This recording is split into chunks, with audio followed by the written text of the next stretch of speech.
Hi friends, welcome to our channel PSC chronicles. So మనకు తెలుసు already మనము current affairs అనేది రోజు నేర్చుకుంటున్నాము on the basis of 80:20 principle అని చెప్పని. అంటే ఏంటంటే మీకు ఆల్రెడీ చెప్పాను, 80:20 ప్రిన్సిపల్ అంటే ఫర్ ఎగ్జాంపుల్ ఒక ఎగ్జామ్లో 100 క్వశ్చన్స్ వస్తే దాంట్లో మినిమం 20 డిఫికల్ట్గా ఉంటాయి, రిమైనింగ్ 80 ఈజీ టు మీడియం ఉంటాయి.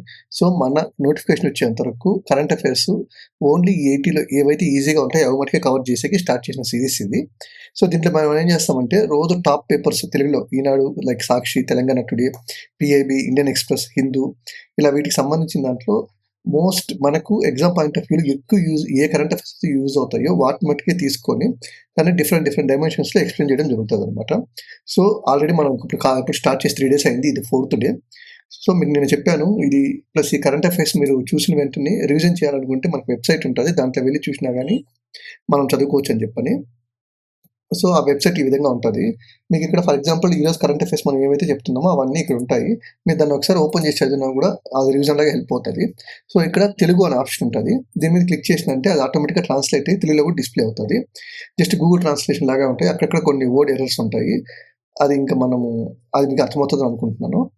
సో ఇది అంటే మీకు ఈరోజు వీడియో చూసిన వెంటనే మనం ఏ టాపిక్స్ అయితే కవర్ చేసామో ఆ టాపిక్స్ అన్నీ కూడా మీకు ఇక్కడ ఆల్రెడీ వెబ్సైట్లో ఉంటుంది. psccronicles.com అని సెర్చ్ చేస్తే వెబ్సైట్ ఓపెన్ అవుతుంది. ఇంగ్లీష్లో కావాలంటే ఇంగ్లీష్లో, తెలుగులో కావాలంటే తెలుగులో, రెండిట్లో చదువుకోవచ్చు అనమాట. తెలుగులో ఈ విధంగా వస్తుంది. సో ఈరోజు కరెంట్ అఫైర్స్ అన్ని తెలుగులో ఈ విధంగా వస్తుంది. సో రోజు అవి అప్డేట్ అవుతూ ఉంటాయి. మీరు ఫ్యూచర్లో రివిజన్ చేసుకోవాలన్నా కానీ రివిజన్ చేసుకోవచ్చు. సో ఈరోజు టాపిక్స్కి వస్తే ఈరోజు పేపర్లో మనకు 5 టాపిక్స్ ఇంపార్టెంట్ అనిపించింది నాకు. వాటిలో ఒకటి బ్రిక్స్కి సంబంధించి, ఇంకొకటి ఆంధ్రప్రదేశ్ సంబంధించి ఆంధ్రప్రదేశ్ ప్రోగ్రామ్ ఒకటి APCNF అని చెప్పని, అది వరల్డ్ ఫుడ్ ప్లానెట్ ప్రైజ్ని గెలుచుకుంది అనమాట. సో అందుకు న్యూస్లో ఉంది. నెక్స్ట్ వచ్చి ఇది కూడా ఆంధ్రప్రదేశ్ రిలేటెడే, స్టేట్ లీగల్ సర్వీస్ అథారిటీకి సంబంధించింది. నెక్స్ట్ డిఫెన్స్ రిలేటెడ్ ఒకటి ఉంది, S-400 సంబంధించి. అలాగే మన పక్క స్టేట్ కర్ణాటకకి సంబంధించి అక్కడ కొత్త చీఫ్ మినిస్టర్ వచ్చారు కాబట్టి దానికి సంబంధించి న్యూస్ ఉందన్నమాట. సో నాకు ఇవి టాప్ కరెంట్ అఫైర్స్ లాగా అనిపించింది ఈరోజు. సో వీటిని మనకి ఎగ్జామ్ పాయింట్ ఆఫ్ వ్యూలో ఎలా చదవాలి, ఎగ్జామ్ పాయింట్ ఆఫ్ వ్యూలో ఏ విధంగా అడుగుతారు అనేది మనం డిస్కస్ చేద్దాం. ఇప్పుడు ఫస్ట్ కరెంట్ అఫైర్స్ ఏమిది, బ్రిక్స్ డిజాస్టర్ మీటింగ్. అంటే మనకు ఇది ఈనాడులో వచ్చింది, ఏమంటే విపత్తుల నియంత్రణపై బ్రిక్స్ దేశాల సమ్మేళనం. సో ఇంగ్లీష్లో తీసుకున్నట్టే BRICS disaster group meeting held in Puri, అంటే ఒడిస్సాలో పెట్టారు BRICS disaster group meeting. So దీంట్లో మనము ఫస్ట్ కొన్ని క్వశ్చన్స్ అనలైజ్ చేస్తే ఏం చేయాల్సి వస్తుంది అంటే, అసలు బ్రిక్స్ అంటే ఏంది ఒకటి. సో ఏదైనా గ్రూప్స్ లైక్ బ్రిక్స్ కానీ, G7 కానీ, G20 కానీ, I2U2 కానీ, ఇలా గ్రూప్స్ ఇంటర్నేషనల్ గ్రూప్స్ వచ్చినప్పుడు మనం దాంట్లో మేజర్ గుర్తుపెట్టుకోవాల్సింది ఫస్ట్ వచ్చి మెంబర్ కంట్రీస్ అనమాట. సో అట్లా ఉండే కంట్రీస్ ఏవి అని చెప్పాలి. సెకండ్, ఇండియా ఆ గ్రూప్లో మెంబరా కాదా అనేది. థర్డ్, అసలు ఆ గ్రూప్ యొక్క మెయిన్ పర్పస్ ఏంది, దానికి సంబంధించి ఇంకా వేరే రిలేటెడ్ ఏమైనా ఉన్నాయని చెప్పి చూసుకుంటే సరిపోతుంది, అంతకుమించి అవసరం లేదు. సో ఇక్కడ డిజాస్టర్ గ్రూప్ మీటింగ్ మనకు ఒడిశాలో జరిగింది. సో ఇంకొకటి కూడా మనం అనుకోవచ్చు, అసలు ఒడిశాలో ఎందుకు పెట్టారంటే, ఒడిశా అనేది డిజాస్టర్ మేనేజ్మెంట్కి ప్రజెంట్ ఇండియాలో రోల్ మోడల్గా ఉంది. లైక్ వాళ్ళ methods they are using to combat disaster. అంటే Odisha is more prone to floods కాబట్టి దాన్ని వాళ్ళు ఎలా కంబ్యాట్ చేస్తున్నారు, ఒడిశా అనేది ఒక రోల్ మోడల్ లాగా ఉందన్నమాట. సో అందుకు బ్రిక్స్ డిజాస్టర్ గ్రూప్ మీటింగ్ అనేది ఒడిశాలో పెట్టడం జరిగింది. సో ఇప్పుడు మనకి ఎగ్జామ్ పాయింట్ ఆఫ్ వ్యూలో ఈ కరెంట్ అఫైర్స్ నుంచి చూస్తే ఒకటి డైరెక్ట్ అడిగే ఛాన్స్ ఉంది, అది ఆ మీటింగ్ ఎక్కడ జరిగింది అని చెప్పని. అలా కాకుండా మనం ఇంకా నేర్చుకోవాలి, ఇంకా ఇన్డెప్త్కి వెళ్ళాలి ఎగ్జామ్ పాయింట్ ఆఫ్ వ్యూలో అంటే ఫస్ట్ బ్రిక్స్ అంటే ఏమో చూద్దాం. మనకు తెలుసు ఆల్రెడీ IMF, వరల్డ్ బ్యాంకు, ఇలానే వెస్ట్రన్ కంట్రీస్ లీడ్ చేసే గ్రూప్స్ చాలా ఉన్నాయి. సో వాటికి కౌంటర్ బ్యాలెన్స్ చేసేకి ఫామ్ అయిన గ్రూపే బ్రిక్స్ అనమాట.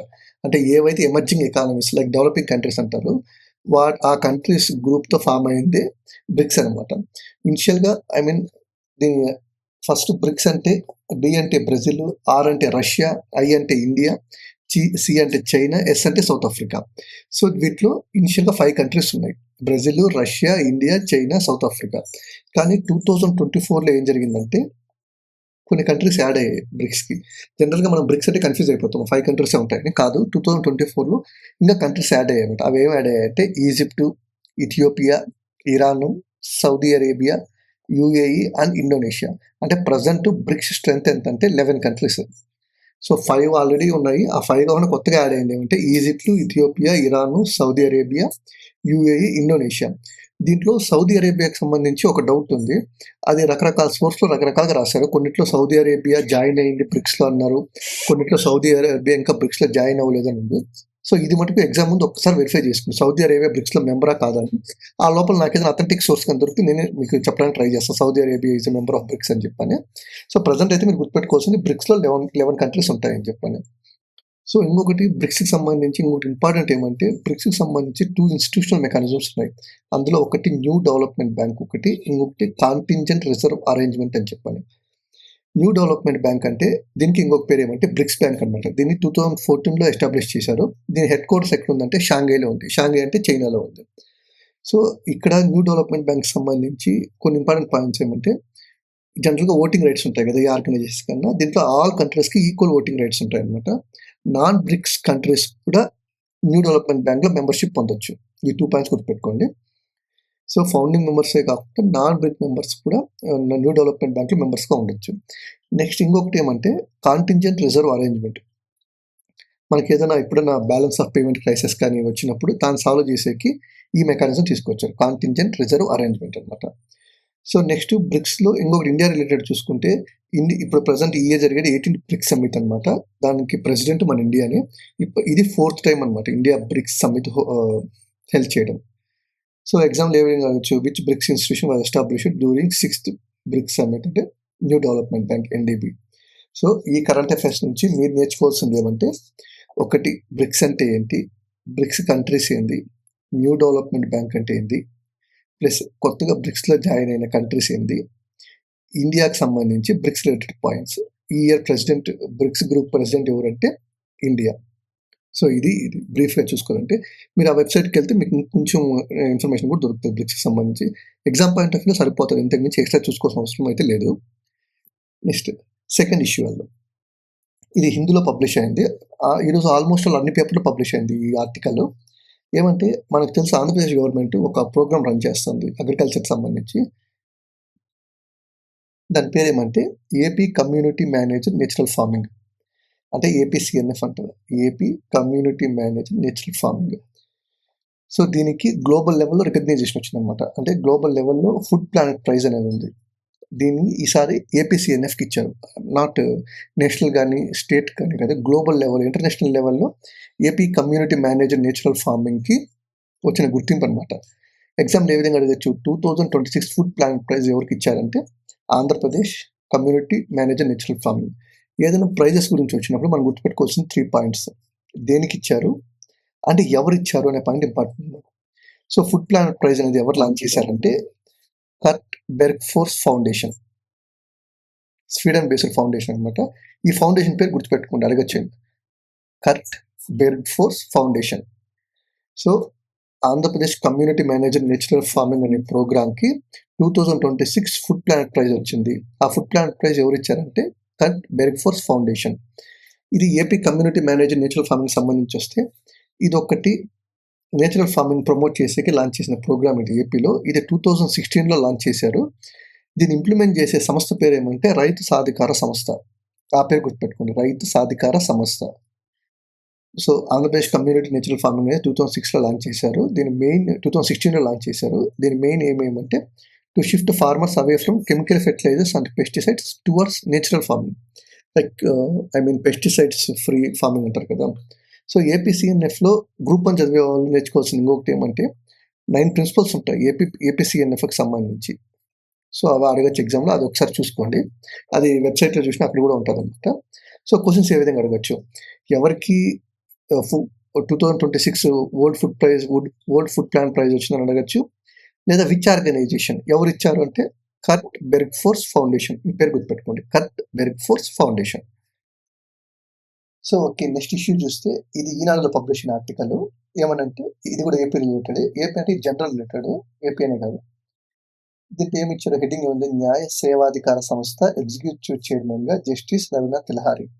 అంటే జస్టిస్ రవీనాథ్ తిలహారి గారిని ఆంధ్రప్రదేశ్ స్టేట్ లీగల్ సర్వీస్ అథారిటీకి ఎగ్జిక్యూటివ్ చైర్మన్‌గా అపాయింట్ చేశారు.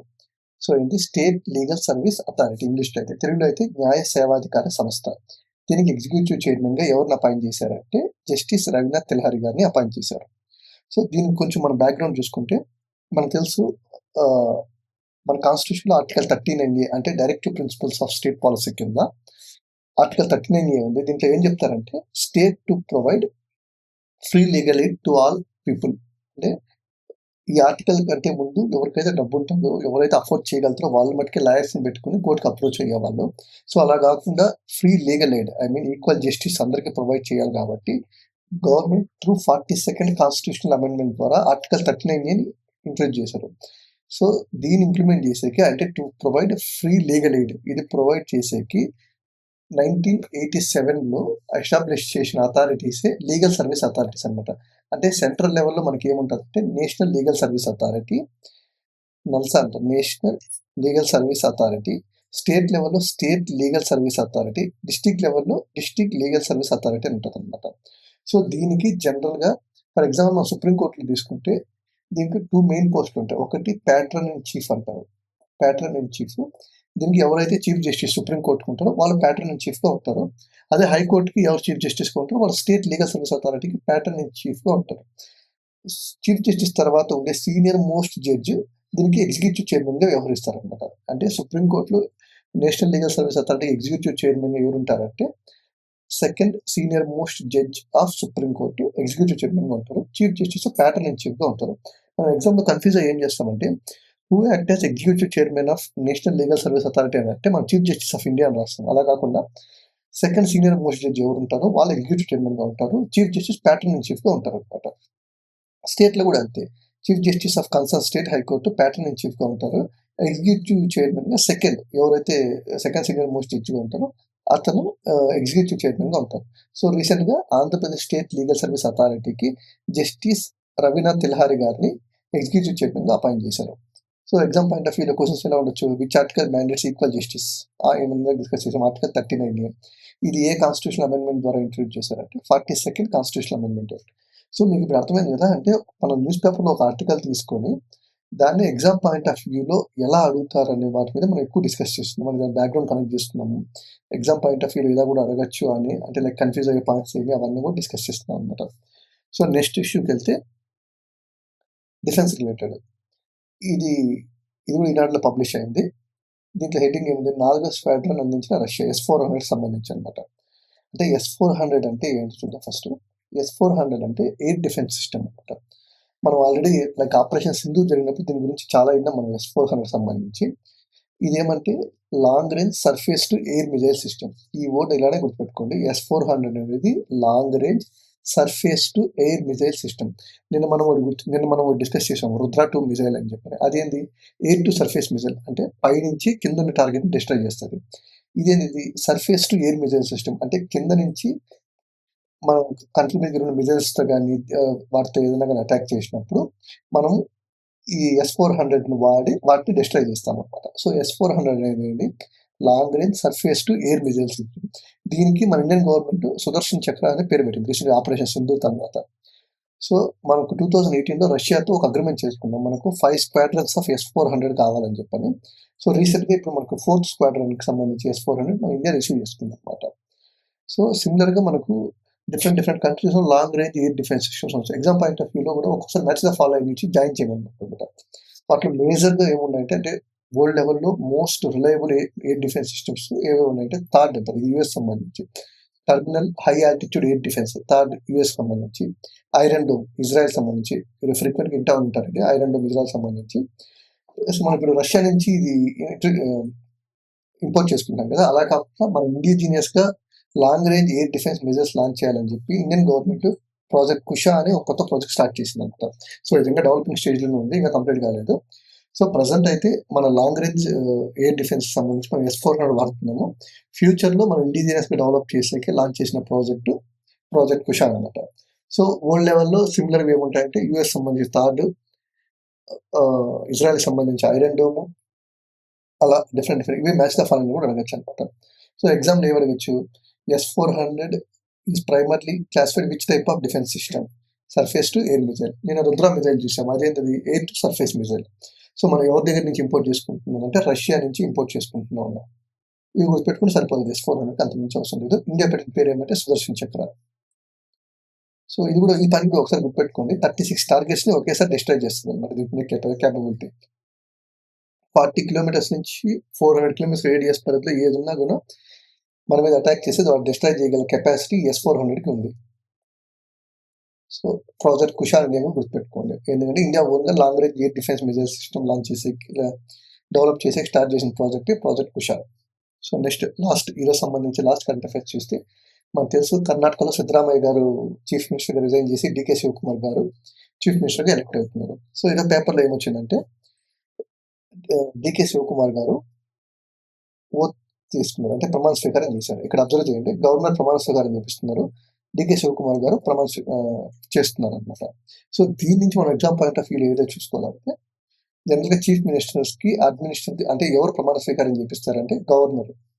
ఇక్కడ ఆర్టికల్ 164 అంటే చీఫ్ మినిస్టర్ ఎవరు అపాయింట్ చేస్తారు, గవర్నర్ అపాయింట్ చేస్తారు. అంటే అది గవర్నర్ డిస్క్రిప్షన్ కాదు, ఎవరికైతే ఎక్కువ మెజారిటీ వచ్చి ఉంటుందో ఆ పార్టీ నుంచి వాళ్ళ లీడర్ పార్టీ ఉంటుంది కదా, అతన్ని చీఫ్ మినిస్టర్గా అపాయింట్ చేస్తారు. సో మనం పెట్టుకోవాల్సింది article 164, chief minister appointed by the governor administrate the oath of office.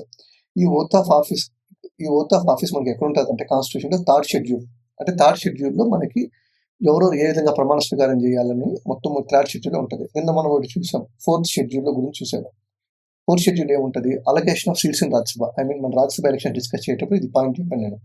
Fourth షెడ్యూల్లో ఏ స్టేట్స్కి ఎంత సీట్స్ రాజ్యసభకు అలొకేట్ చేశారని ఫోర్త్ షెడ్యూల్ ఉంటుంది. ఈరోజు మనం ఏం నేర్చుకున్నాం, థర్డ్ షెడ్యూల్ ఏముంటుంది, ఓత్కి సంబంధించి forms of oaths and affirmations, అంటే ప్రమాణ స్వీకారం ఎవరు ఏ విధంగా చేయాలి అని మొత్తం డీటెయిల్స్ ఎక్కువ ఉంటుంది అంటే థర్డ్ షెడ్యూల్లో. సో ఇక్కడ చూడండి, మనం ఎలా ఒక కరెంట్ అఫైర్స్ బేస్ చేసుకొని మనము స్టాటిక్ సంబంధించిన సబ్జెక్ట్ ఏ విధంగా నేర్చుకుంటామో ఒకసారి చూడండి. సో ఎగ్జామ్ పాయింట్ ఆఫ్ వ్యూలో ఏ విధంగా అడగచ్చు, డీకే శివకుమార్ గారు ఏ రాష్ట్రానికి చీఫ్ మినిస్టర్ అయ్యారో అట్లాంటివి అయితే అడగరు ఖచ్చితంగా. దీని నుంచి ఎగ్జామ్ పాయింట్ ఆఫ్ వ్యూలో ఎలా తీసుకొస్తారంటే under which article chief minister is appointed by the governor, article 164. Chief మినిస్టర్కి ఎవరు ప్రమాణ స్వీకారం చూపిస్తారు, గవర్నర్. అది ఎక్కడ ఉంది, third schedule of Indian constitution.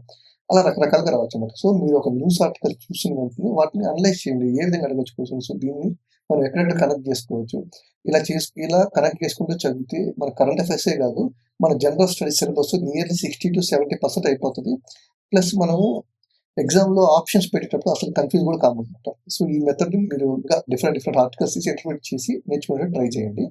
Maximum వీలైనంత వరకు నేను కూడా ఏ రోజుకి ఆ రోజు సంబంధించి టాప్ కరెంట్ అఫైర్స్ ఏమి ఉంటాయో అవన్నీ ఈ విధంగా ఎక్స్ప్లెయిన్ చేయడం జరుగుతుంది. So thanks for watching our channel. మరి అది మీరు రివిజన్ చేసుకోవాలంటే ఒకసారి మన వెబ్సైట్ ఉంటుంది pscchronicles.com అని, దాంట్లోకి వెళ్తే మీకు ఈరోజు ఈ కరెంట్ అఫైర్స్ మొత్తము ఇంకా ఇన్డెప్త్గా దాని ప్రాక్టీస్ క్వశ్చన్స్ అన్నీ కూడా ఉంటాయి. అవన్నీ కూడా ఒకసారి రివిజన్ చేసుకుంటే మీకు బాగా గుర్తుంటుంది. సో ఇది వీడియో చూడటము ప్లస్ ప్రాక్టీస్ చేయడం, ఈ కన్సిస్టెన్సీ మెయింటైన్ చేయండి, మీకు ఎగ్జామ్లో చాలా హెల్ప్ అవుతుంది.